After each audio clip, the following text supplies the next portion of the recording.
تفسیرُ القرآن آج کا سبق سورہ بنی اسرائیل آیت نمبر 20 سے 22 تک۔ اعوذ باللہ من الشیطان الرجیم، بسم اللہ الرحمن الرحیم۔ کُلًّا نُمِدُّ هَٰؤُلَاءِ وَهَٰؤُلَاءِ مِنْ عَطَاءِ رَبِّكَ وَمَا كَانَ عَطَاءُ رَبِّكَ مَحْظُورًا۔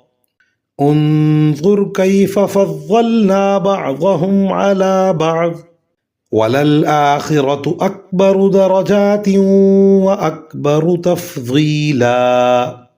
لَا تَجْعَلْ مَعَ اللَّهِ إِلَٰهًا آخَرَ فَتَقْعُدَ مَذْمُومًا مَخْذُولًا۔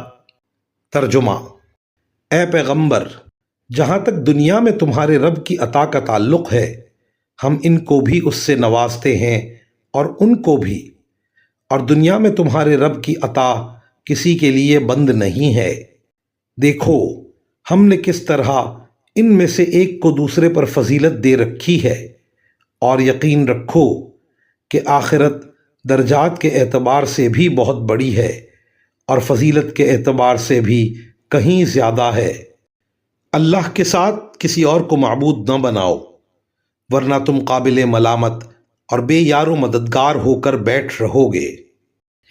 ان آیات کی تفسیر میں مفسرین کرام فرماتے ہیں، یہاں عطا سے مراد دنیا کا رزق ہے، یعنی مومن، کافر، متقی، فاسق، ہر شخص کو دنیا میں اللہ تعالیٰ رزق عطا فرماتے ہیں۔